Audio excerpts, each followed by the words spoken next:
Hello, good morning mga kaibig. Vlog to vlog. Sige, tuloy nyo lang tuloy nyo lang. Nandito po tayo ngayon sa paggawa ng aircon. Good morning sa inyo mga kaibig. Gusto ko lang pakita na na pag yung sasakyan nyo ay 60,000 kilometers na. Wait lang, mapapakita ko.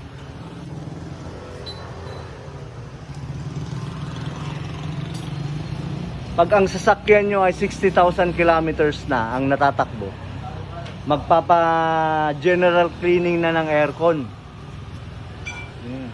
60,000, saglit lang yun, mga siguro 3 years ang sakyan nyo. Tingnan nyo pa yan, ang daming tinanggal sa aircon. No? Sa harap ng sa dashboard. Yan, mga piyesa yan ng ng sakyan. Ito, yan, tanggal na. Yan, tinatanggal pa yan, Tatanggalin po yan na buo para malinis yung aircon. Nandito po tayo ngayon sa Coolfed, Alaminos City, Pangasinan. Expert po sila. Ang kagandahan dito sa pag ang sasakyan mo ay Toyota or Mitsubishi, madali nilang expert sila Parang hindi kagaya pag China, yung car. Siyempre hindi natin kabisadong mga Pilipino. Ito dinala ko lang dito, alam nila yung gagawin nila. Ayan.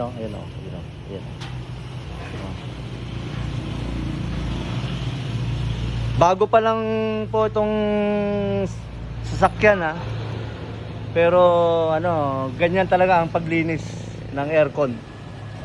Pag naka 3 years na siya or 60,000 kilometers. Tingnan nyo, talagang nahubaran po.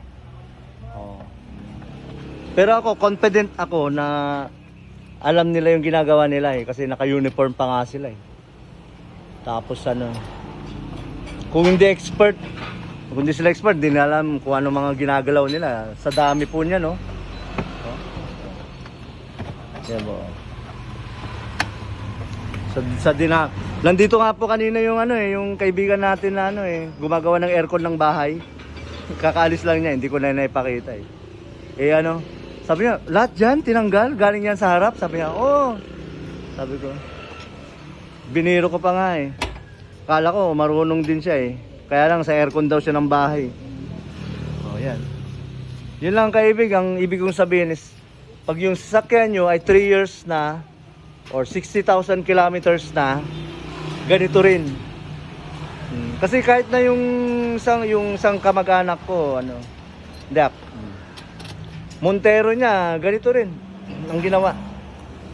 Yung bago Montero, ganito rin. Nung nag 3 years na rin. Talagang ganun. Mababaklas lahat.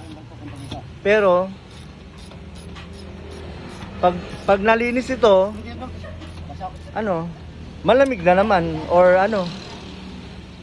hindi ka nag-aalala na may masisira kasi minmaintain mo nga kumbaga sa change oil, nagpa-change oil ka. Parang gano'n. Ito papakit sa makina naman. Dito mamaya, yung mga nila sa aircon. Mamaya dito siguro maggagalaw sila. Okay. Yun kaibig, thank you. Please subscribe sa YouTube channel natin. Marami tayong matututunan. Salamat.